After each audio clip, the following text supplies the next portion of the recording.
En las profundidades de los archivos de prensa madrileña, entre miles de fotografías amarillentas y declaraciones olvidadas, existe un expediente que pocos han examinado con verdadera atención.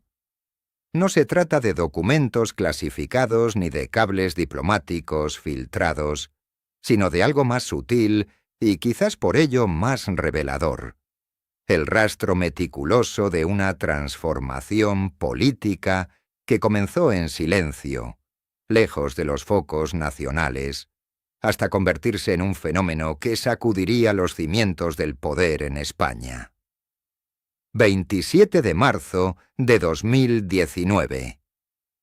Mientras el país observaba absorto las maniobras en el Congreso de los Diputados, en la sede del gobierno regional madrileño ocurría algo extraordinario. Una mujer relativamente desconocida para el gran público pronunciaba un discurso de investidura que muchos analistas catalogarían después como un punto de inflexión. Pero la verdadera historia no estaba en esas palabras públicas, sino en lo que sucedía entre bastidores, en las conversaciones privadas, en los cálculos que se realizaban en despachos donde jamás entrarían las cámaras. Lo que hace que este caso resulte tan inquietante es precisamente su naturaleza paradójica. Estamos ante alguien que emergió del aparato de un partido tradicional, siguiendo protocolos establecidos, respetando jerarquías, y sin embargo logró algo que los estrategas políticos consideraban prácticamente imposible en la España fragmentada de principios del siglo XXI. Construir un poder regional tan sólido que terminaría condicionando la política nacional entera.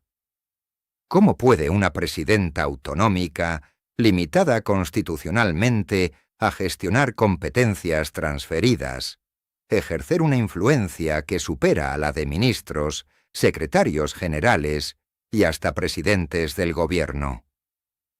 Los documentos de hemeroteca revelan un patrón fascinante. Cada declaración polémica, cada enfrentamiento con el Ejecutivo Central, cada postura aparentemente temeraria, seguía una lógica oculta que solo ahora comienza a comprenderse.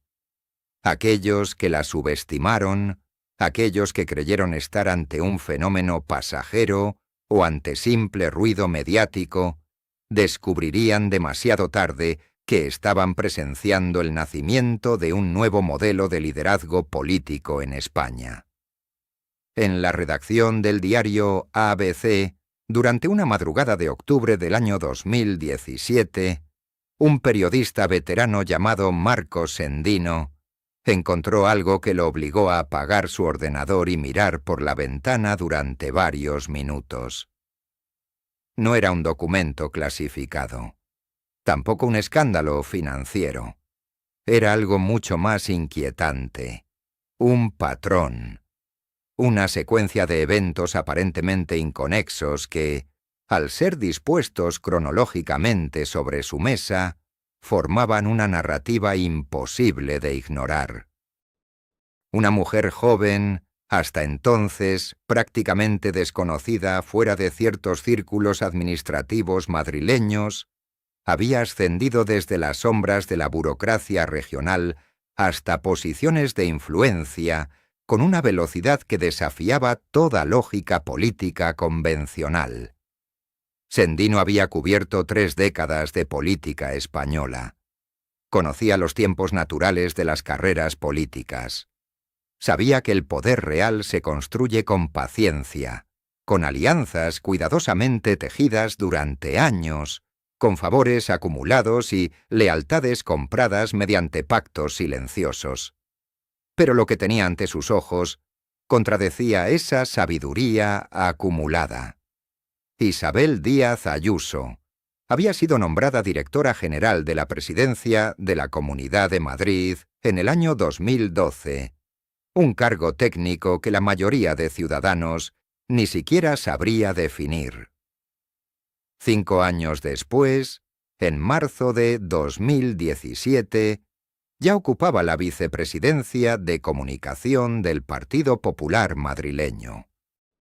2 años más tarde sería propuesta como candidata a la presidencia regional, superando a políticos con décadas de experiencia y redes de poder profundamente enraizadas. La pregunta que Sendino anotó en su libreta aquella noche permanece sin respuesta satisfactoria hasta hoy. ¿Quién había decidido apostar por aquella figura emergente cuando todos los cálculos políticos tradicionales señalaban hacia otros nombres más consolidados?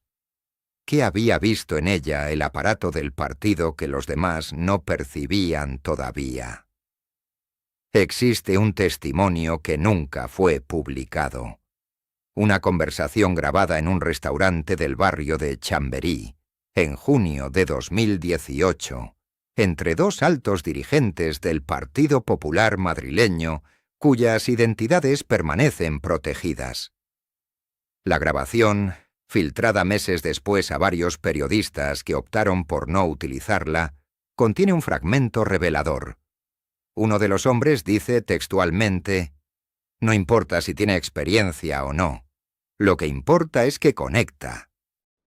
La gente la escucha y no se aburre. Eso vale más que 20 años en el Congreso.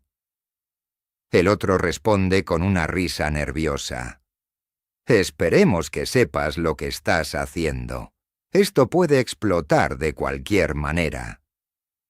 La grabación termina ahí, cortada abruptamente como si alguien hubiera descubierto el dispositivo.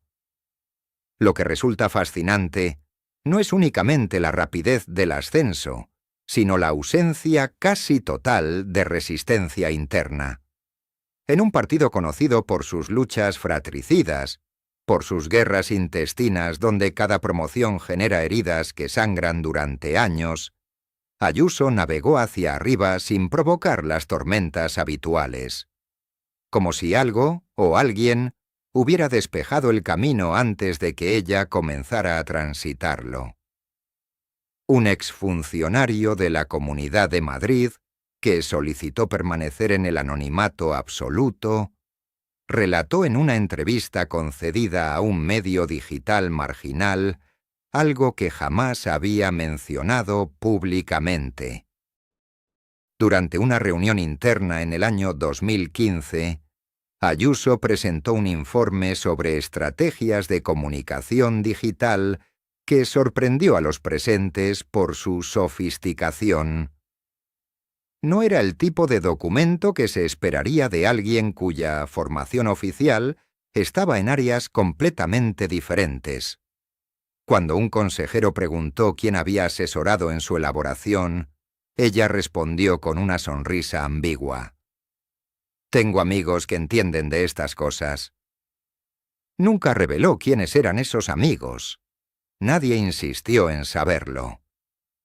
Los registros de reuniones oficiales de la Comunidad de Madrid entre los años 2015 y 2018 muestran un detalle peculiar. Ayuso aparece mencionada en actas de encuentros con empresarios del sector tecnológico, consultores de imagen internacional y hasta con representantes de think tanks estadounidenses especializados en comunicación política. Nombres que normalmente no figurarían en la agenda de una directora general de nivel medio. Contactos que sugerían una red de influencias completamente desproporcionada para su posición formal en ese momento. Existe también el caso del blog. Entre los años 2013 y 2016, Ayuso mantuvo un blog personal donde escribía artículos de opinión sobre política cotidiana, cultura urbana y reflexiones personales. El blog desapareció completamente de Internet en marzo de 2018, justo cuando comenzó a perfilarse como candidata potencial. No fue simplemente cerrado. Fue borrado con una meticulosidad técnica que eliminó hasta las copias en caché y los archivos de Internet históricos. Alguien con conocimientos avanzados y recursos considerables se aseguró de que aquellos textos, aparentemente inocentes, no pudieran ser consultados nunca más.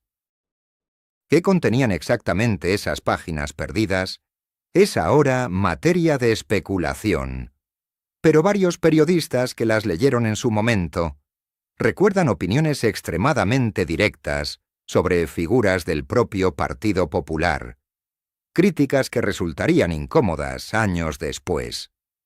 La construcción de un fenómeno político rara vez ocurre por accidente. Detrás de cada ascenso meteórico existe una arquitectura invisible, una maquinaria de decisiones tomadas en habitaciones sin ventanas, conversaciones mantenidas en voz baja, apuestas calculadas por personas que entienden que el poder real no se ejerce desde los escenarios iluminados, sino desde los lugares donde se decide quién subirá a esos escenarios.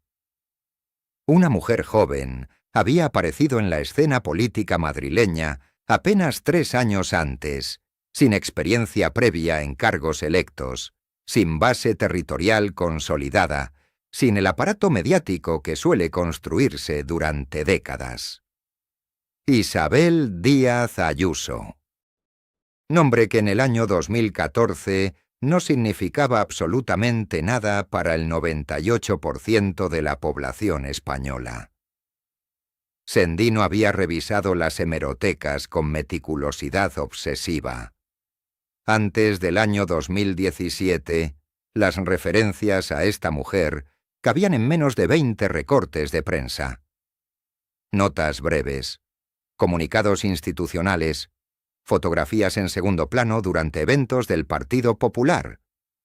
Pero algo había cambiado, algo fundamental. El periodista veterano había localizado el primer punto de inflexión, una reunión privada celebrada el 11 de febrero del año 2018 en un restaurante del barrio de Salamanca. No uno cualquiera. El Rincón de Esteban, conocido por ser territorio neutral donde políticos, empresarios y periodistas intercambiaban información lejos de miradas indiscretas. Aquella noche, según el testimonio de un camarero que prefirió mantener el anonimato, se sentaron a la misma mesa 5 personas. Isabel Díaz Ayuso era una de ellas. Los otros 4 nombres resultaban imposibles de confirmar oficialmente, pero las descripciones coincidían con figuras clave del ecosistema conservador madrileño. Un directivo de medios de comunicación, un empresario del sector inmobiliario, un asesor político con conexiones en la Moncloa y una mujer de aproximadamente 60 años, cuya identidad permanecía completamente oculta. La conversación duró 3 horas y 40 minutos. El camarero recordaba un detalle inquietante. Ninguno de los presentes utilizó teléfono móvil durante toda la velada. Los dispositivos permanecieron apagados sobre una bandeja junto a la entrada del reservado, custodiados por un hombre de seguridad que no llevaba identificación visible. Marcos Sendino había intentado rastrear los movimientos de Ayuso durante las semanas posteriores a esa cena. Los registros oficiales mostraban una agenda convencional, reuniones de partido, eventos protocolarios, comparecencias menores. Nada extraordinario. Pero existía otro registro. Uno paralelo que emergía de conversaciones off the record, de fuentes que hablaban únicamente bajo garantía absoluta de anonimato. Según estos testimonios fragmentados, Ayuso había iniciado una serie de encuentros privados con figuras que habitualmente permanecían lejos de la primera línea política. Empresarios del sector tecnológico, directores de hospitales privados, propietarios de cadenas de restauración, gente con capacidad económica, con influencia territorial, con redes de contactos que atravesaban todos los estratos de la sociedad madrileña. Uno de estos encuentros dejó rastro documental. Una factura del Hotel Wellington, fechada el 23 de marzo del año 2018, correspondiente al alquiler de una sala de reuniones durante 6 horas. El documento había aparecido misteriosamente en el buzón de Sendino 3 semanas después de iniciar su investigación. Sin remitente, sin nota explicativa. Simplemente la factura, con un círculo rojo marcando el nombre del solicitante de la sala. Una empresa de consultoría registrada en Madrid apenas 2 meses antes, cuyo administrador único era un abogado sin experiencia previa en asesoramiento político. El periodista había profundizado en esa empresa fantasma. Los registros mercantiles revelaban una estructura opaca. Capital social mínimo, domicilio en un centro de negocios compartido, actividad declarada tan genérica que podría abarcar cualquier cosa. Pero lo verdaderamente inquietante era su red de conexiones. Aquella consultora de pacotilla había emitido facturas a 3 organizaciones diferentes durante el año 2018. Una fundación vinculada al pensamiento liberal conservador. Una asociación empresarial con sede en la calle Serrano. Y un gabinete de comunicación especializado en gestión de crisis reputacionales. Todas esas entidades compartían algo. Habían comenzado a mencionar el nombre de Isabel Díaz Ayuso en sus comunicaciones internas meses antes de que ella alcanzara relevancia pública. Sendino había conseguido acceder mediante una fuente dentro del propio Partido Popular a un informe interno elaborado en abril del año 2018. El documento llevaba el membrete de la Dirección Nacional del partido, pero carecía de firma. 12 páginas que analizaban el mapa electoral de la Comunidad de Madrid, con una conclusión tajante. La derecha tradicional estaba perdiendo conexión con sectores urbanos jóvenes, con clases medias profesionales, con votantes que rechazaban tanto el discurso progresista como la retórica conservadora clásica. Necesitaban un perfil nuevo. Alguien que no arrastrara el desgaste de décadas en la política. Alguien que pudiera construir un mensaje disruptivo sin romper con la esencia ideológica del partido. En la página 11, casi como una nota al margen, aparecía una frase subrayada en rojo. Perfil femenino, generación de los 70, experiencia en comunicación, sin vínculos con escándalos previos. Considerar Ida, Isabel Díaz Ayuso. Las iniciales encajaban perfectamente, pero el informe no explicaba cómo se había llegado a ese nombre. No detallaba el proceso de selección. No mencionaba quién había propuesto su candidatura ni bajo qué criterios. Era como si alguien hubiera decidido, en algún despacho cuya ubicación permanecía en sombras, que aquella mujer de 40 años sin trayectoria electoral previa debía convertirse en la apuesta de futuro para la derecha madrileña. El salto se produjo meses después. En agosto del año 2018, Isabel Díaz Ayuso fue designada portavoz del Partido Popular en la Asamblea de Madrid. El nombramiento sorprendió incluso dentro de las filas conservadoras. Políticos con 20 años de militancia, con escaños conquistados elección tras elección, veían cómo una recién llegada ocupaba un puesto de máxima visibilidad. Las quejas internas fueron silenciadas con rapidez. Demasiada rapidez, según varios testimonios que Sendino había recopilado. Como si existiera un mandato superior, una orden que no admitía cuestionamiento. La estrategia de comunicación cambió radicalmente. Ayuso no hablaba como los políticos tradicionales. Utilizaba un lenguaje directo, frases cortas, mensajes diseñados para circular en redes sociales. Generaba polémica deliberadamente. Convertía cada intervención en trending topic. Los analistas tradicionales lo interpretaban como espontaneidad. Sendino había encontrado evidencias de algo distinto. Detrás de esa aparente improvisación, existía un equipo sofisticado de asesores digitales, expertos en narrativas virales, profesionales formados en técnicas de comunicación política anglosajona. Uno de esos asesores, que había trabajado brevemente en el entorno de Ayuso antes de ser despedido abruptamente, accedió a hablar con Sendino bajo condiciones estrictas. Se encontraron en un café de Lavapiés, lejos de los circuitos habituales del poder madrileño. El hombre, que no llegaba a 35 años, lucía visiblemente nervioso. Pidió que no se grabara la conversación, que no se tomaran notas, que todo quedara en la memoria. Lo que reveló esa tarde resultaba estremecedor. Cada mensaje público de Ayuso pasaba por un filtro de 5 personas antes de ser pronunciado. Cada entrevista era preparada con semanas de antelación.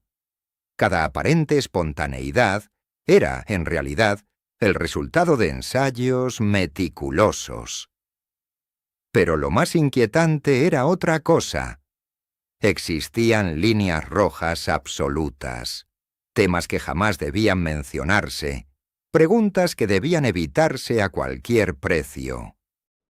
Y cuando algún periodista se acercaba a esas zonas prohibidas, las entrevistas se interrumpían abruptamente o los medios recibían presiones para no emitir determinados fragmentos. El asesor despedido mencionó un episodio concreto. Durante una grabación para un programa de televisión, en noviembre del año 2018, un presentador había preguntado a Ayuso sobre sus vínculos con ciertos empresarios madrileños. La pregunta era genérica, casi anodina. Pero algo cambió en el ambiente. La entrevista se detuvo. Hubo conversaciones tensas fuera de cámara. Cuando se reanudó la grabación, aquella pregunta había desaparecido del guión y el presentador evitaba cuidadosamente cualquier mención al tema empresarial. Marcos Sendino cerró su libreta aquella noche en el café de Lavapiés y supo que había cruzado una frontera invisible. Ya no estaba investigando simplemente el ascenso político de una figura regional. Estaba adentrándose en un territorio donde las reglas habituales del periodismo dejaban de aplicarse, donde las fuentes desaparecían sin explicación y donde cada descubrimiento abría puertas hacia habitaciones aún más oscuras. La sede regional del Partido Popular en la calle Génova había permanecido cerrada aquella noche de noviembre del año 2017.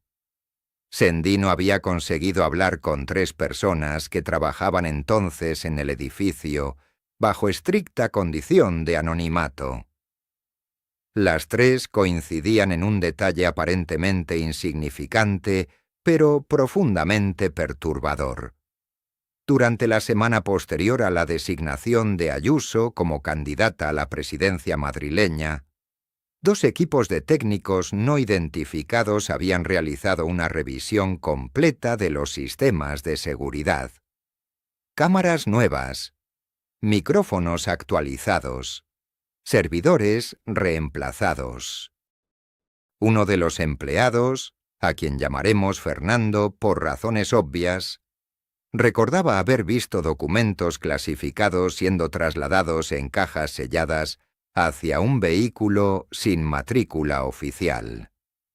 Las investigaciones conducían hacia territorios donde la política dejaba de ser un asunto de elecciones y programas para convertirse en algo mucho más oscuro.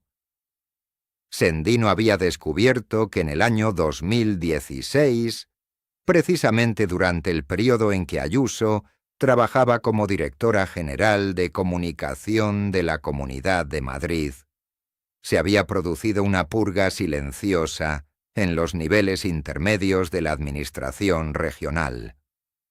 17 funcionarios con más de 20 años de antigüedad habían sido trasladados o jubilados anticipadamente. Ningún medio de comunicación había reportado el hecho.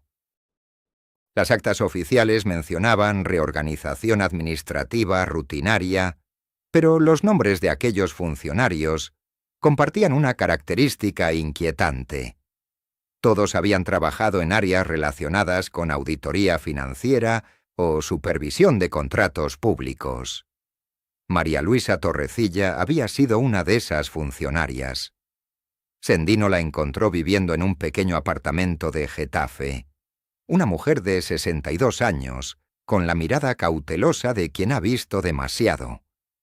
Tardó 3 visitas en aceptar hablar. Lo que reveló esa tarde de marzo, con las persianas bajadas y el televisor encendido sin volumen para dificultar posibles escuchas, era suficiente para comprender por qué su expediente profesional había sido enterrado bajo capas de burocracia deliberadamente confusa. Torrecilla había revisado contratos de publicidad institucional durante el año 2015.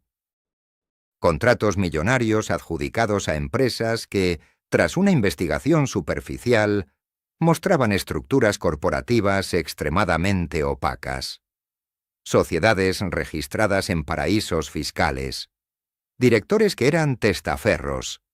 Facturas por servicios nunca verificados. Cuando Torrecilla había intentado elevar un informe preliminar, su superior inmediato le había sugerido tomarse unas vacaciones. 2 semanas después, su departamento completo fue disuelto mediante decreto urgente. Ella fue trasladada a un archivo provincial donde sus funciones consistían en clasificar documentos históricos sin relevancia administrativa. La jubilación anticipada llegó 6 meses más tarde, acompañada de una generosa compensación económica y un acuerdo de confidencialidad que firmó sin alternativa real. Pero lo verdaderamente perturbador emergió cuando Sendino cruzó aquella información con otros datos dispersos. Durante ese mismo periodo, 3 periodistas de investigación habían abandonado repentinamente sus líneas de trabajo relacionadas con contratos públicos en Madrid. Uno de ellos, Javier Solís, había publicado 2 artículos preliminares sobre irregularidades en licitaciones de infraestructura digital.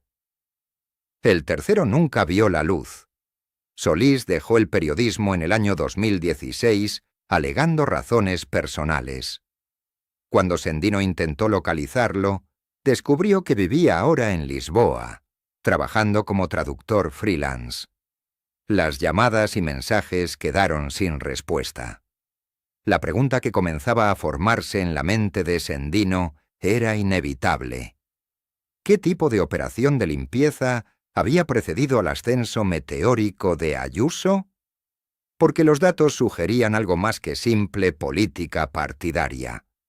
Sugerían una preparación meticulosa del terreno, una eliminación sistemática de testigos potencialmente incómodos, un borrado de huellas antes de que el personaje principal entrara en escena. El archivo que Sendino guardaba en una caja fuerte bancaria contenía también documentos financieros obtenidos de fuentes que preferían permanecer innombradas. Transferencias entre fundaciones vinculadas al partido y consultoras de comunicación. Pagos a empresas de análisis de datos, cuyas actividades reales permanecían envueltas en lenguaje técnico deliberadamente impenetrable. Una de esas empresas, Data Flow Solutions S.L., había recibido contratos por valor de 3.800.000 euros entre los años 2015 y 2017. Su domicilio fiscal era un despacho compartido en el barrio de Chamartín.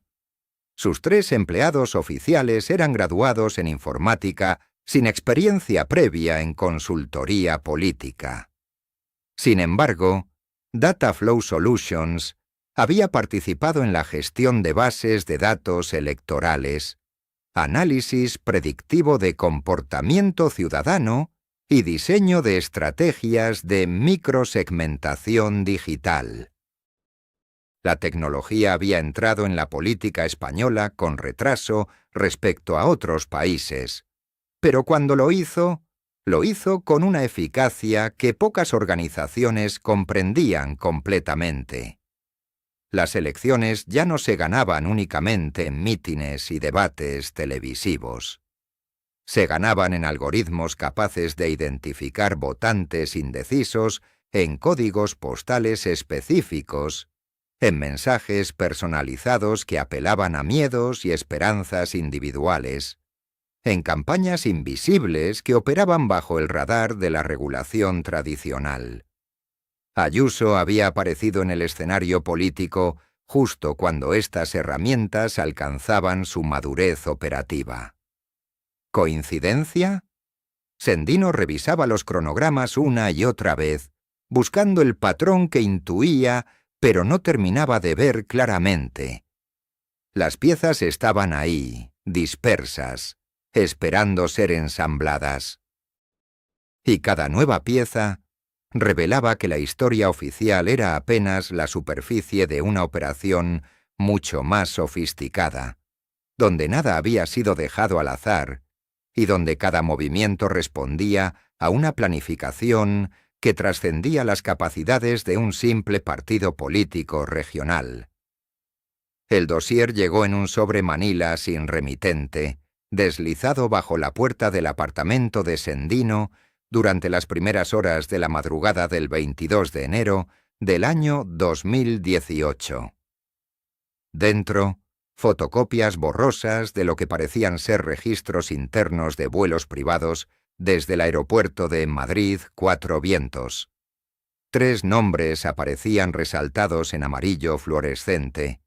3 nombres que pertenecían a ejecutivos de empresas de comunicación digital. Los 3 habían viajado a Bruselas exactamente 48 horas antes del anuncio oficial de la candidatura de Ayuso. Los 3 regresaron en el mismo vuelo nocturno. Los 3 negaron posteriormente cualquier conocimiento sobre estrategias políticas relacionadas con Madrid. Sendino dedicó semanas a reconstruir aquellas 48 horas. Uno de los ejecutivos, llamado Ernesto Gallardo, aceptó finalmente hablar bajo condiciones tan extremas que resultaban casi cómicas. Encuentro en un parque público de Retiro, móviles apagados, conversación mientras caminaban. Gallardo tenía 53 años, el rostro marcado por arrugas profundas que no correspondían a su edad. Fumaba sin parar, encendiendo cada cigarrillo con la colilla del anterior. En Bruselas nos reunimos con gente que no debería existir, dijo Gallardo sin mirar a Sendino a los ojos.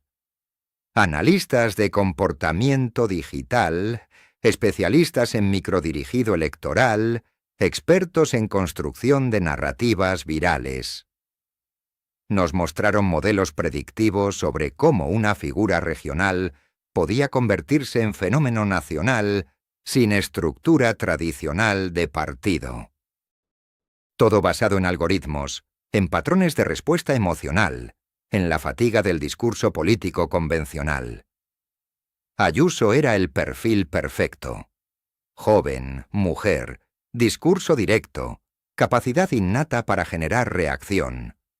No importaba si positiva o negativa. Lo importante era que generaba reacción. Sendino preguntó quién había financiado aquella operación.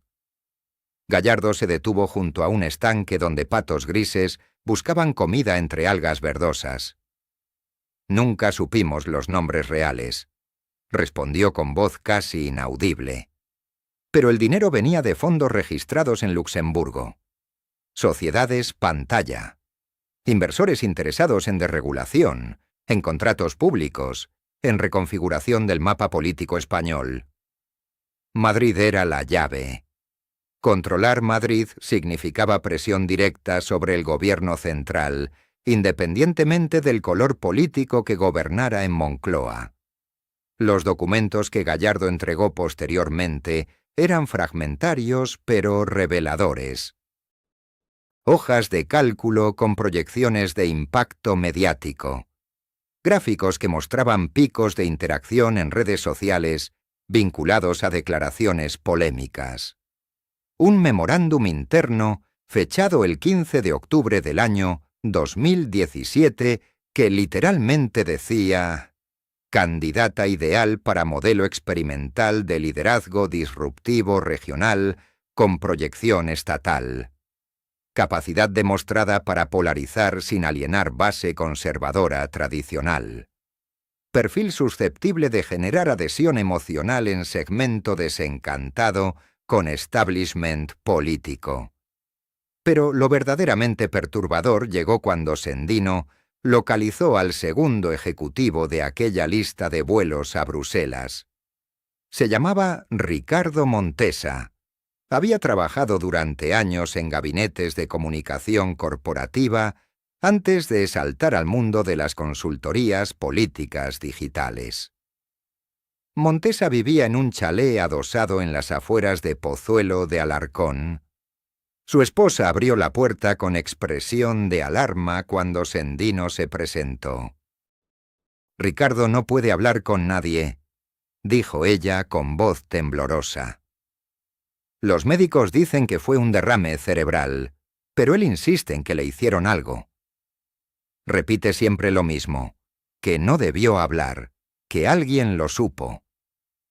El parte médico que Sendino consiguió a través de un contacto en el hospital Puerta de Hierro describía un ictus isquémico súbito sin factores de riesgo previos. Montesa tenía 41 años, practicaba deporte regularmente, no fumaba, no bebía. Los neurólogos admitían en privado que el caso resultaba atípico. El accidente cerebrovascular había ocurrido exactamente 3 días después de que Montesa enviara un correo electrónico a un periodista de investigación ofreciendo información sobre operaciones de ingeniería electoral. El correo nunca llegó a su destinatario. Desapareció de los servidores como si jamás hubiera existido. El tercer nombre de aquella lista fantasma era Claudia Velázquez, directora de estrategia digital en una agencia boutique especializada en campañas de alto impacto. Sendino la buscó durante meses. Oficialmente, Velázquez había dimitido de su cargo en febrero del año 2018 por motivos personales. Sus antiguos colegas repetían la misma versión con idénticas palabras, como actores recitando un guión memorizado. Nadie sabía dónde vivía ahora. Nadie conservaba su número de teléfono. Nadie la había vuelto a ver. Fue un exempleado descontento de la agencia quien finalmente proporcionó una pista. Velázquez se había marchado a Lisboa, trabajaba desde allí como freelance bajo seudónimo. El contacto le costó a Sendino 500 euros y una promesa de absoluto anonimato. Cuando finalmente localizó a Velázquez en un apartamento del barrio de Alfama, la mujer que abrió la puerta parecía haber envejecido una década en apenas un año. Pelo gris prematuramente, manos que temblaban, mirada perpetuamente asustada. «No debiste encontrarme», fueron sus primeras palabras. «Firmé acuerdos de confidencialidad que incluyen cláusulas penales devastadoras. Pero hay cosas que necesitan saberse, supongo». Velázquez preparó café en una cocina minúscula mientras hablaba en voz baja, como si las paredes pudieran escuchar. «En Bruselas nos mostraron el futuro de la política», dijo sin dramatismo. Algoritmos que pueden predecir qué tipo de líder funcionará en cada momento histórico. Ayuso no fue elegida por sus méritos tradicionales. Fue seleccionada porque encajaba en un perfil psicológico específico que los modelos habían identificado como óptimo para ese contexto concreto. Una figura capaz de encarnar rebeldía sin amenazar realmente el sistema. Alguien que pudiera canalizar frustración popular hacia objetivos controlables. Velázquez entregó a Sendino un pendrive que contenía presentaciones, videos de las sesiones en Bruselas, comunicaciones internas. Material suficiente para dinamitar varias carreras políticas y empresariales. Pero cuando Sendino regresó a Madrid y trató de abrir los archivos, todos estaban cifrados con sistemas de encriptación militar. El pendrive se volvió inservible 48 horas después, los datos completamente borrados por algún tipo de mecanismo remoto de autodestrucción. Gallardo dejó de responder llamadas. Montesa seguía en rehabilitación neurológica, incapaz de articular frases coherentes. Velázquez cambió de número y desapareció nuevamente. Mientras tanto, en Madrid, Ayuso consolidaba su posición con una velocidad que desafiaba todas las reglas conocidas del juego político tradicional. Y Sendino comenzaba a comprender que tal vez estaba persiguiendo algo mucho más grande y oscuro de lo que había imaginado inicialmente. Algo que no terminaba en Madrid, sino que apenas comenzaba allí. La llamada llegó al teléfono de Sendino exactamente a las 3:15 de la madrugada del 5 de febrero. Una voz distorsionada, apenas audible por encima del zumbido electrónico, pronunció solo 3 palabras antes de que la línea quedara en silencio. Operación Cisne Blanco. El periodista permaneció sentado en la oscuridad de su estudio, con el auricular todavía pegado a la oreja, mientras el corazón le martilleaba en el pecho. Esas 3 palabras no aparecían en ninguno de los documentos que había recibido hasta entonces. No figuraban en los registros de vuelos. No estaban mencionadas en las transcripciones filtradas de conversaciones internas del partido.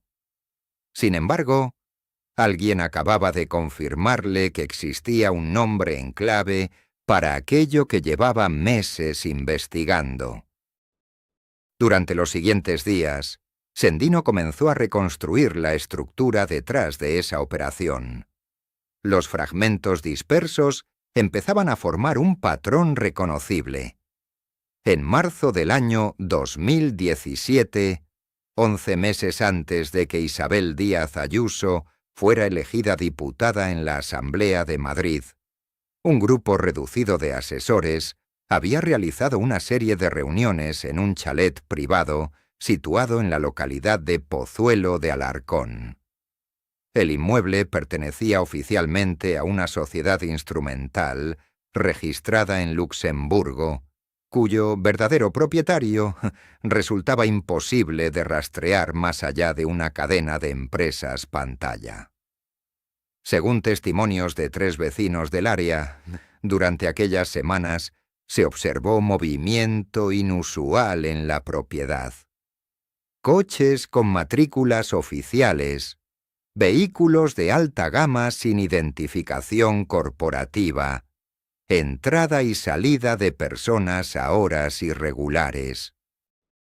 Uno de esos testigos, un jardinero que prestaba servicios en la finca contigua, recordaba haber visto a un hombre de unos 50 años, cabello entrecano y complexión atlética, fumando en el jardín trasero, mientras hablaba por teléfono en un idioma que no logró identificar.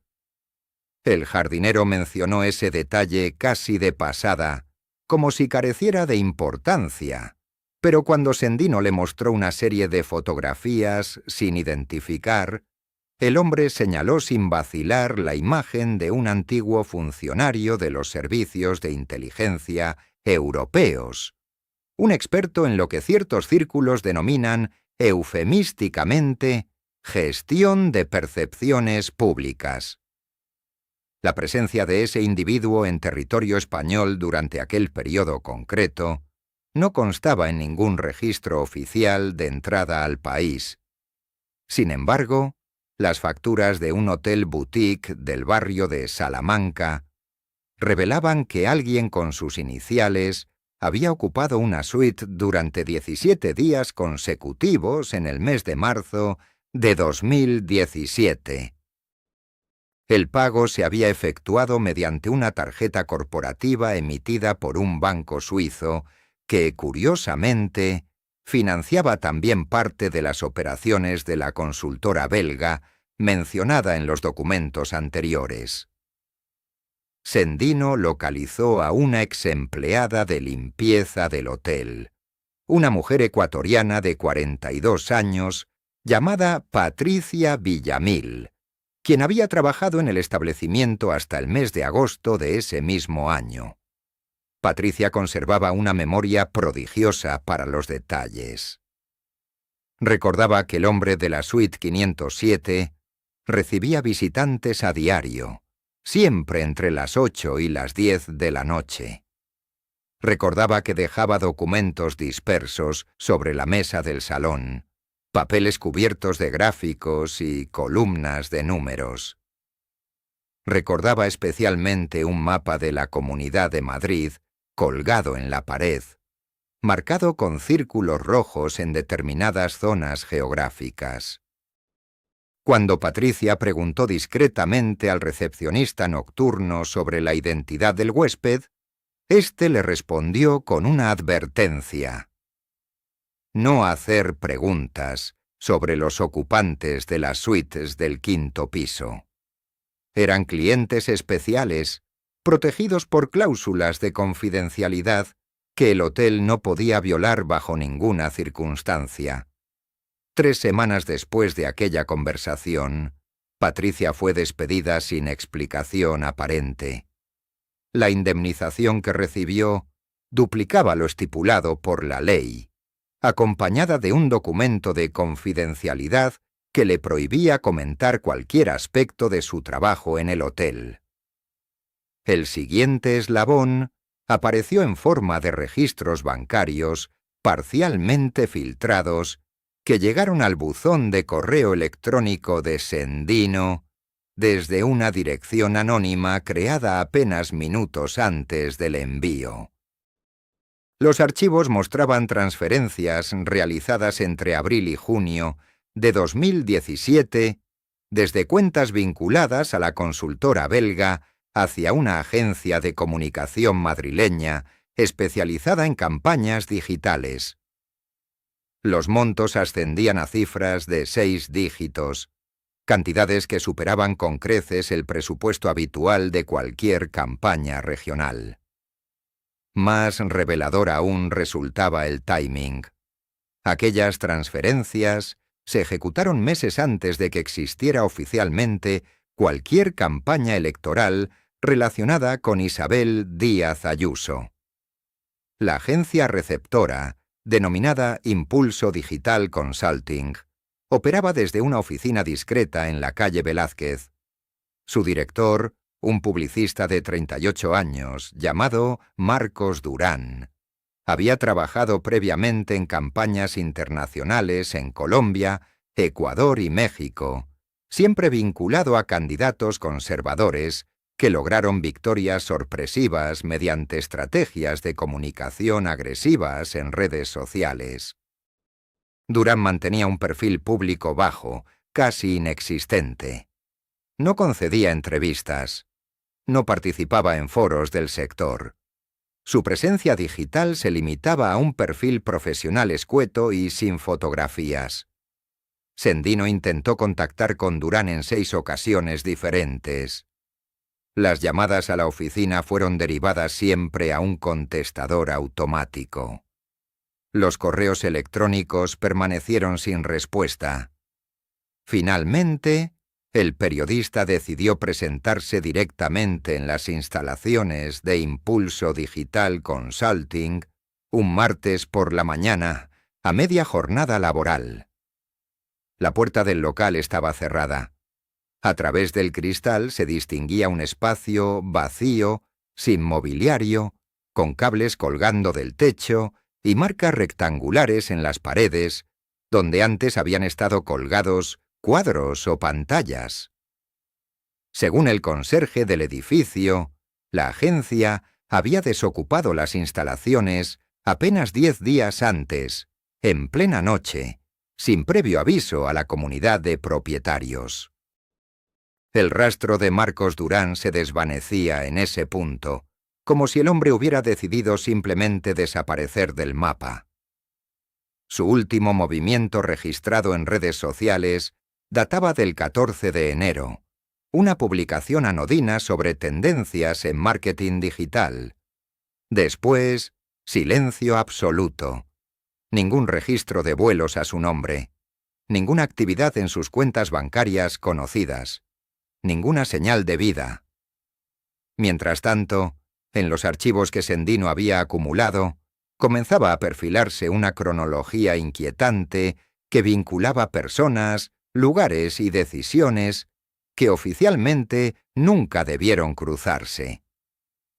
El archivo llegó a través de un servidor anónimo situado en Tallinn. Sendino lo descargó en una computadora sin conexión a Internet, siguiendo las instrucciones que aquella voz distorsionada le había dado 3 días después de la primera llamada.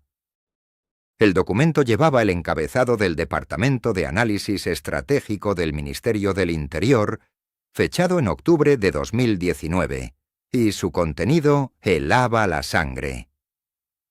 Informe reservado. Código de acceso.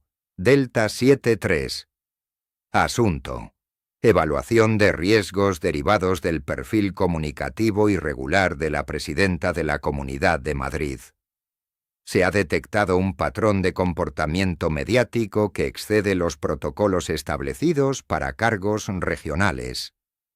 La frecuencia de apariciones sin filtro institucional supera en un 340% la media de sus homólogos autonómicos. Se recomienda valoración psicológica del fenómeno y análisis de posibles factores externos que impulsen esta dinámica. El periodista leyó el documento 3 veces antes de comprender su verdadera dimensión.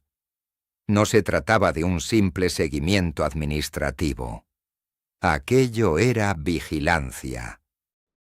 Alguien desde las entrañas del poder central había considerado necesario monitorizar cada palabra, cada gesto, cada aparición pública de Isabel Díaz Ayuso, como si fuera una amenaza para la seguridad del Estado.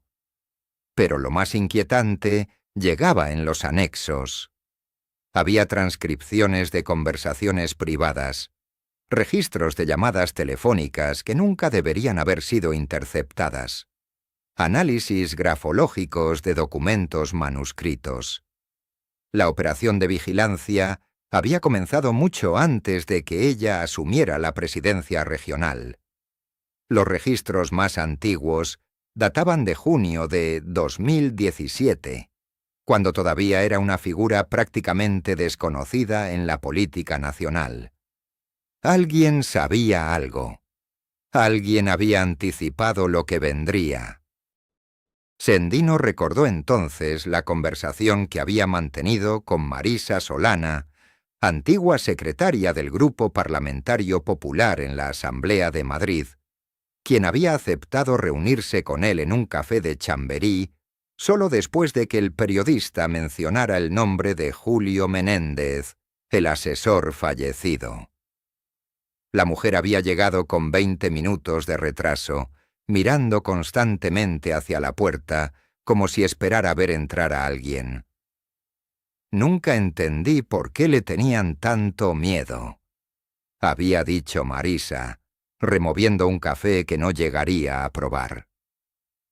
Ella no era de las que conspiraban en los pasillos. No jugaba al juego de las alianzas secretas. Pero había algo en su forma de hablar, de plantarse frente a las cámaras y decir exactamente lo que pensaba, que descolocaba a todo el mundo. En este negocio, la gente que dice la verdad sin filtros es más peligrosa que los que mienten con elegancia. La mujer había sacado entonces un sobre amarillento de su bolso. Dentro había una fotografía tomada en lo que parecía ser un despacho oficial. En la imagen aparecían 5 hombres sentados alrededor de una mesa.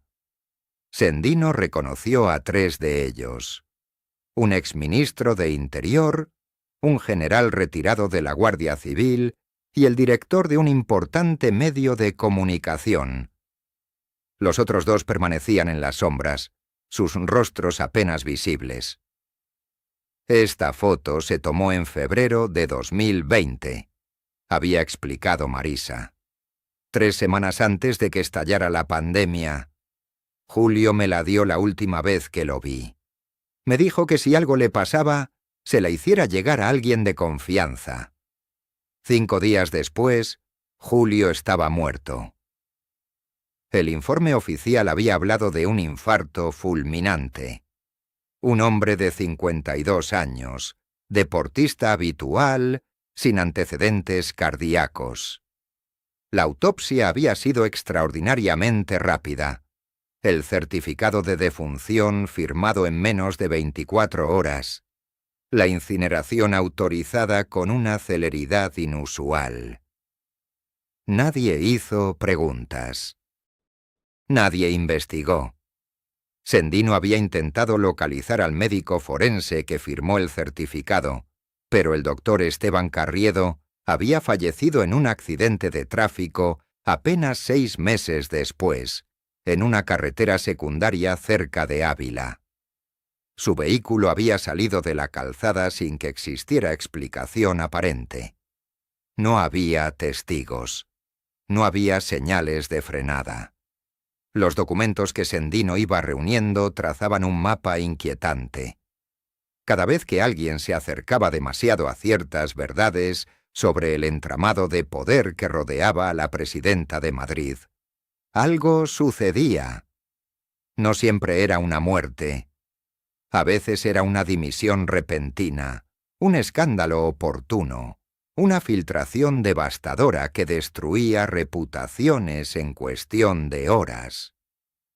El periodista había contactado con Teresa Campos, exdirectora de comunicación del gobierno regional, que había renunciado abruptamente en marzo de 2021.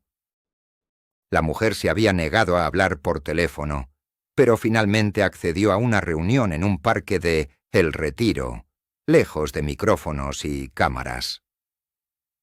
Me ofrecieron $500,000 por irme en silencio, le confesó Teresa mientras caminaban junto al estanque. Dijeron que era una indemnización generosa por servicios prestados, pero yo no había pedido irme. Yo sabía demasiado sobre las reuniones nocturnas, sobre las llamadas que se hacían desde números encriptados, sobre los informes que llegaban cada semana desde no sé dónde. Cuando dije que no aceptaba el dinero, comenzaron las amenazas. Primero sutiles, luego explícitas. Encontraron cosas en mi pasado que ni yo recordaba. Pequeñas irregularidades de hace 20 años que de repente parecían delitos gravísimos. Teresa había firmado el acuerdo de confidencialidad. Había aceptado el dinero. Había desaparecido de la vida pública como si nunca hubiera existido. Pero aquella tarde en el Retiro, con las hojas de otoño cayendo sobre los senderos del parque, decidió romper su silencio. Hay una estructura paralela, dijo con voz apenas audible. Gente que opera desde las sombras, que toma decisiones que nunca aparecen en actas oficiales. Ayuso es la cara visible, pero detrás hay algo mucho más grande. Y lo más terrorífico es que ni siquiera estoy segura de que ella misma sepa hasta dónde llega todo esto. Sendino guardó la grabadora en su bolsillo. No había grabado nada, por petición expresa de Teresa, pero cada palabra quedaba grabada en su memoria con una claridad dolorosa. Esa noche, de regreso en su estudio, el periodista extendió sobre la mesa todos los documentos, todas las fotografías, todas las notas que había ido acumulando durante meses. El patrón emergía con una nitidez aterradora. No se trataba de un simple caso de poder regional. Se trataba de un experimento. Un laboratorio donde se estaban probando nuevas formas de control, nuevos mecanismos de manipulación que algún día podrían aplicarse a escala nacional. Y en el centro de todo, como una pieza de ajedrez consciente o inconsciente de su papel, estaba ella. La muerte de Carmelo Ruiz Montero pasó completamente desapercibida para los medios de comunicación. El 23 de enero de 2020, este exasesor del Ministerio de Política Territorial fue hallado sin vida en su domicilio de Pozuelo de Alarcón, en circunstancias que el certificado médico definió como fallo cardíaco súbito. Tenía 52 años, practicaba deporte regularmente y su último chequeo médico, realizado apenas 3 semanas antes, había dado resultados excelentes. Lo que nunca apareció en ningún informe forense fue el detalle que su hermana menor confesó en voz baja a Sendino durante una entrevista clandestina en un café de la Castellana. Carmelo la había llamado 2 noches antes de morir, aterrorizado, hablando de documentos que había guardado durante años y que ahora alguien quería recuperar a cualquier precio. Ruiz Montero había trabajado durante 8 años en el equipo que diseñaba estrategias de comunicación gubernamental para situaciones de crisis territorial. Su especialidad era predecir reacciones ciudadanas ante decisiones políticas controvertidas. Según su hermana, Carmelo había comenzado a sospechar que sus análisis no solo se utilizaban para evaluar riesgos, sino para algo mucho más oscuro, para fabricar deliberadamente crisis regionales que permitieran reposicionar figuras políticas específicas como salvadoras de situaciones que ellos mismos habían contribuido a crear. El archivo que llegó al servidor de Sendino 3 días después del funeral de Ruiz contenía 247 páginas de informes internos, correos electrónicos cifrados y transcripciones de reuniones clasificadas. Entre ellos, un memorándum fechado. El 14 de marzo de 2019 llevaba el título Proyecto Fénix, construcción de liderazgo mediante gestión controlada de adversidad. El documento describía con precisión quirúrgica cómo determinadas crisis sanitarias, económicas y sociales podían ser amplificadas mediáticamente para permitir que líderes regionales específicos emergieran como figuras de autoridad y decisión frente a un gobierno central percibido como vacilante o incompetente. Lo más perturbador del informe era su lenguaje. No hablaba de política, sino de ingeniería social. Utilizaba términos como vectores de tensión, amplificadores de narrativa y puntos de inflexión emocional. Describía a los ciudadanos como variables en ecuaciones de comportamiento colectivo y mencionaba específicamente la necesidad de identificar perfiles políticos con alta capacidad de polarización constructiva. Una frase que Sendino leyó 5 veces antes de comprender su verdadero significado. Personas capaces de dividir a la población de manera tan efectiva que esa misma división las convirtiera en líderes imprescindibles. En la página 72 del archivo aparecía una tabla comparativa. Evaluaba a 17 políticos regionales españoles según criterios que incluían resistencia a presión mediática, capacidad de generar titulares, índice de viralidad en redes sociales y algo llamado coeficiente de antagonismo productivo. Uno de los nombres de esa lista tenía marcas rojas en todos los indicadores. Las anotaciones manuscritas en el margen, escaneadas junto con el documento, eran todavía más reveladoras. Perfil óptimo. Proceder con fase 2. Sendino decidió localizar a otros 2 nombres que aparecían como autores secundarios del informe. El primero, Luis Ángel Paredes, exdirector de gabinete en la Secretaría de Comunicación, había muerto en un accidente de tráfico en la autovía de Extremadura el 8 de septiembre de 2020. Su vehículo se estrelló contra un camión cisterna a las 3 de la madrugada. No había testigos. La segunda firmante, Marta Elizondo, psicóloga especializada en comunicación política, había desaparecido en noviembre de ese mismo año. Su familia denunció su ausencia, pero la investigación policial se cerró a los 4 meses sin resultados. La última vez que alguien la vio fue saliendo de una reunión en un edificio de oficinas cercano al Paseo de La Habana.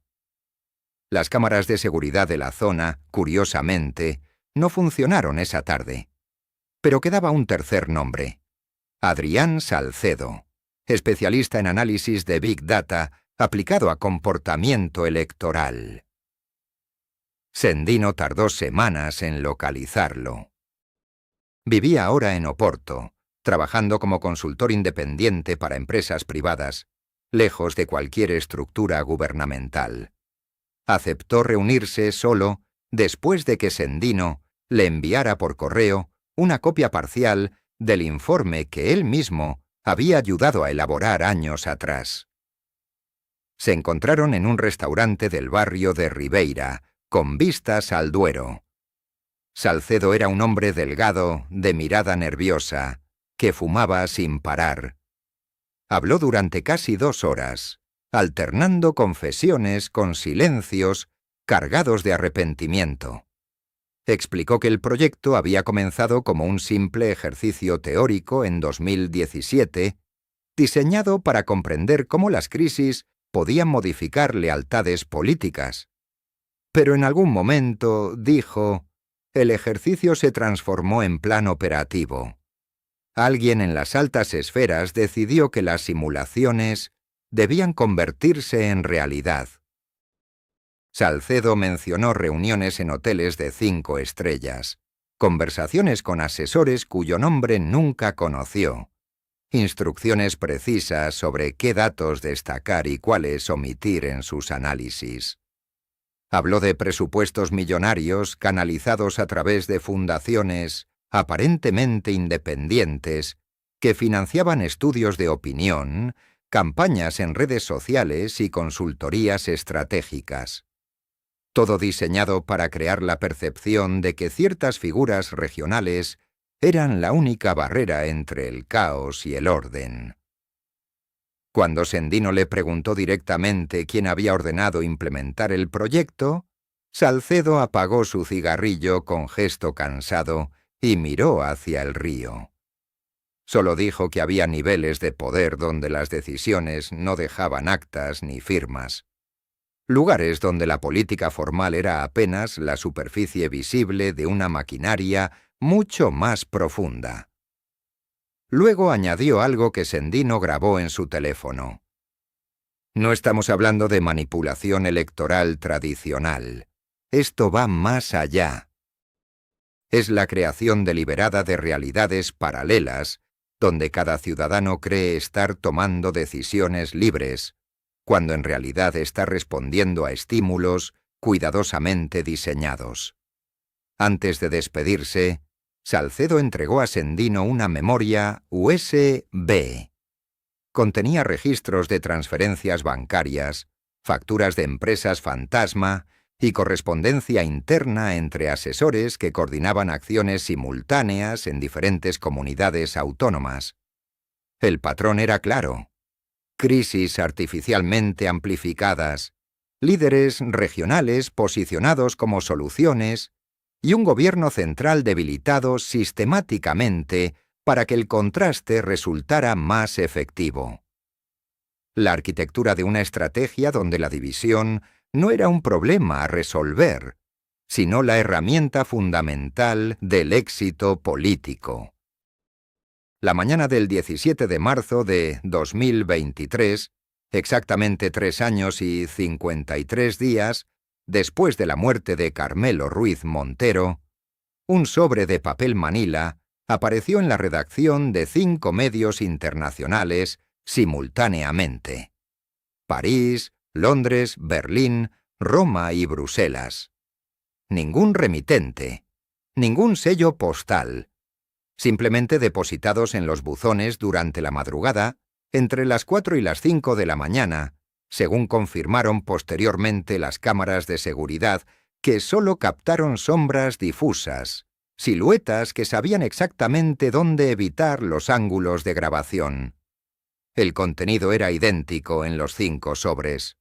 Una memoria USB de 16 GB y una única hoja mecanografiada con máquina de escribir antigua, sin huellas dactilares, sin rastros de ADN. El mensaje era breve pero devastador. Lo que contiene este dispositivo cambiará la percepción de la política española durante la última década. Los nombres que aparecen no son casualidades. Las fechas no son coincidencias. La estructura no es ficción. Publiquen bajo su propia responsabilidad. No habrá segunda oportunidad. Los archivos digitales contenían más de 800 documentos escaneados.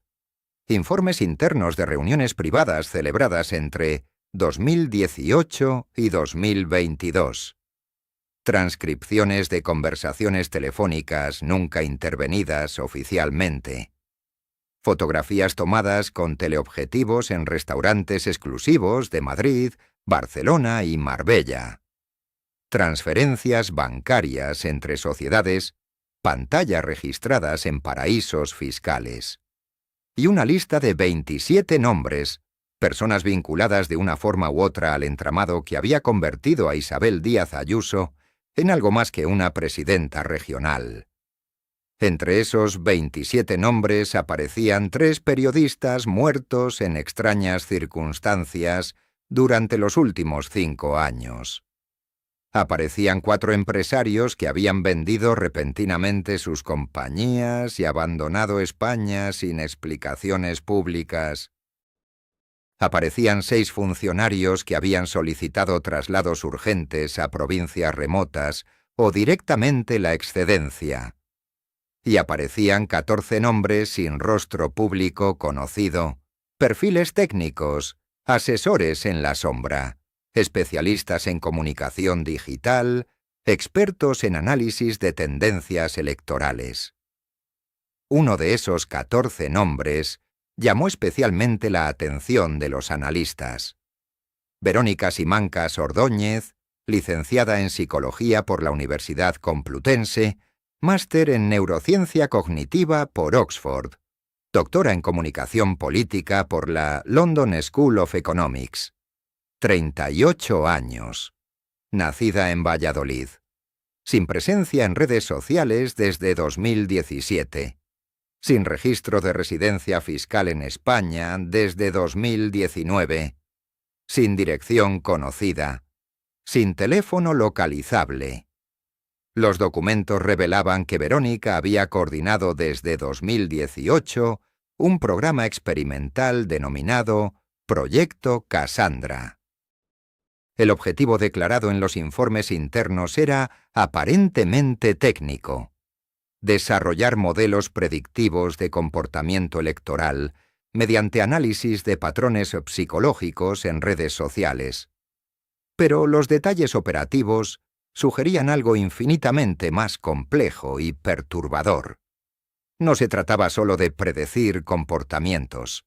Se trataba de diseñarlos, de crearlos, de implantarlos en la consciencia colectiva mediante técnicas que bordeaban los límites éticos de la manipulación cognitiva. El proyecto Cassandra había identificado 1.500 perfiles específicos en la Comunidad de Madrid. Personas con alta capacidad de influencia en sus círculos sociales inmediatos. No celebridades ni líderes de opinión tradicionales, sino lo que los documentos denominaban nodos relacionales de confianza. Profesores universitarios, médicos de atención primaria, comerciantes de barrio, entrenadores deportivos, peluqueras, taxistas. Personas cuyas opiniones generaban credibilidad en entornos cotidianos, en conversaciones informales, en espacios donde la propaganda tradicional nunca lograba penetrar. Durante 4 años, estos 1.500 nodos habían recibido información personalizada diseñada específicamente para sus perfiles psicológicos. No propaganda burda, no consignas repetitivas, sino narrativas adaptadas a sus valores profundos, a sus miedos inconscientes, a sus aspiraciones secretas. Un profesor de filosofía recibía artículos académicos que sutilmente vinculaban ciertas políticas con defensa de libertades individuales. Una médica de familia encontraba estudios supuestamente científicos que relacionaban gestión sanitaria eficiente con modelos liberales. Un comerciante leía análisis económicos que presentaban bajos impuestos como única vía de supervivencia empresarial. La sofisticación del sistema residía en su invisibilidad. Los nodos jamás sabían que estaban siendo utilizados. Creían genuinamente en las ideas que transmitían, porque esas ideas habían sido diseñadas para encajar perfectamente con sus estructuras cognitivas previas. No experimentaban disonancia, no sentían manipulación. Simplemente pensaban que habían llegado a esas conclusiones mediante su propio razonamiento crítico.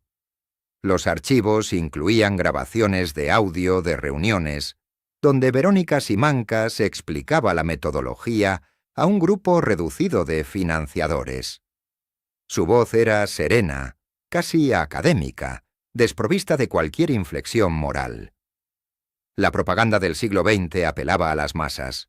Discursos en plazas, carteles en calles, anuncios en televisión, métodos obsoletos que generan rechazo en sociedades saturadas de información. Nuestro modelo trabaja en la dimensión contraria. No gritamos, susurramos, no imponemos, sugerimos, no atacamos la razón, acariciamos la emoción. Y lo hacemos persona a persona, conversación a conversación, en los únicos espacios donde todavía existe confianza genuina, las relaciones humanas cotidianas. En una de esas grabaciones, fechada el 11 de septiembre de 2021, uno de los asistentes preguntaba sobre los límites éticos del proyecto. La respuesta de Verónica resonaba con frialdad científica. La ética es un concepto relativo definido por quien ostenta el poder de definirlo. Nosotros simplemente aceleramos procesos que ocurrirían naturalmente. Las personas siempre han influido en personas. Siempre han transmitido ideas en círculos de confianza. Nosotros únicamente optimizamos ese proceso milenario con herramientas del siglo XXI. La pregunta no es si es ético. La pregunta es si es efectivo. Y los resultados electorales de los últimos 5 años responden esa cuestión con absoluta claridad. Pero había algo más en los documentos. Algo que los 5 medios internacionales tardaron semanas en procesar completamente antes de publicar. Una sección clasificada como Protocolo de Contención, que detallaba procedimientos para neutralizar posibles filtraciones. Eufemismos técnicos que describían acciones concretas, desactivación de fuentes comprometidas, reubicación permanente de elementos críticos, cierre definitivo de canales de riesgo. Junto a cada eufemismo aparecían iniciales y fechas. CMR, 23 de enero de 2020. ELG, 18 de julio de 2021. AFM, 2 de diciembre de 2021. 9 conjuntos de iniciales y fechas que correspondían exactamente con las muertes súbitas, los accidentes inexplicables, las desapariciones sin resolver que habían salpicado los últimos 3 años. El 29 de abril de 2023, los 5 medios publicaron simultáneamente reportajes extensos basados en los documentos recibidos. La reacción fue inmediata y demoledora. Negaciones oficiales, desmentidos categóricos, acusaciones de manipulación informativa, amenazas legales, pero también dimisiones silenciosas, cierres repentinos de empresas consultoras, cancelaciones de contratos millonarios y un silencio absoluto por parte de Verónica Simancas Ordóñez, cuyo paradero seguía siendo un misterio impenetrable. 3 días después de las publicaciones, el 4 de mayo, un nuevo sobre apareció en las mismas 5 redacciones. Esta vez contenía únicamente una fotografía y una frase. La fotografía mostraba a una mujer de espaldas, caminando por una playa desierta al atardecer. Imposible identificar rostro o ubicación. La frase estaba escrita a mano, con caligrafía elegante. Algunas verdades son demasiado grandes para ser contenidas. Otras son demasiado peligrosas para ser reveladas completamente. Ustedes han elegido publicar. Ahora deberán vivir con las consecuencias de saber. Nadie volvió a recibir comunicación alguna. Nadie localizó jamás a quien enviaba esos sobres. Y la pregunta que quedó suspendida en el aire, en las redacciones, en los despachos oficiales, en las conversaciones privadas de quienes conocían la verdadera profundidad del asunto, era simple y aterradora. Si esto era lo que alguien había decidido revelar, ¿qué secretos permanecían todavía ocultos en las sombras de un poder que había convertido la manipulación en ciencia exacta? Las cámaras de seguridad no mintieron aquella madrugada del 17 de marzo, pero tampoco revelaron todo. Los 5 sobres llegaron exactamente en el mismo minuto, según los registros digitales sincronizados. Imposible. A menos que alguien, algo, tuviera acceso a sistemas de coordinación que normalmente solo utilizan servicios de inteligencia estatales. Los técnicos forenses que examinaron los sobres encontraron huellas dactilares de 17 personas diferentes en cada uno. 17. Como si hubieran pasado por las manos de un grupo que operaba en perfecta sincronía. Ninguna de esas huellas apareció en ninguna base de datos policial del mundo. El fenómeno de Isabel Díaz Ayuso no terminó con esos sobres. En realidad, apenas comenzó a mostrarse en toda su complejidad. Porque detrás de cada decisión política, cada declaración pública, cada movimiento aparentemente espontáneo, existía una maquinaria cuya verdadera naturaleza permanece clasificada hasta el día de hoy. Los documentos desclasificados en 2042 bajo la Ley de Transparencia Europea solo confirmarán lo que ya sabemos, que el poder regional puede transformarse en nacional cuando las estructuras invisibles así lo deciden. Carmelo Ruiz Montero murió conociendo apenas una fracción de la verdad. Los periodistas que recibieron esos sobres publicaron artículos cautos, medidos, incompletos. Porque la historia completa no se puede contar todavía. Porque hay archivos que permanecerán sellados durante décadas. Porque hay nombres que no deben pronunciarse.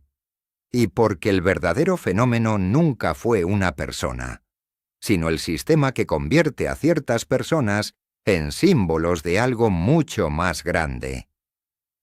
La pregunta nunca fue ¿quién es Isabel Díaz Ayuso? La pregunta siempre fue ¿quién decidió que ella fuera quien es? Gracias por acompañarnos en esta investigación que apenas rasca la superficie de una verdad más profunda. Si este contenido te ha hecho pensar, te invito a suscribirte a nuestro canal para no perderte futuras revelaciones que seguimos documentando. Deja tu like si crees que estas historias merecen ser contadas. Y comparte en los comentarios tu opinión. ¿Casualidad o diseño? Tu voz importa en esta búsqueda colectiva de respuestas.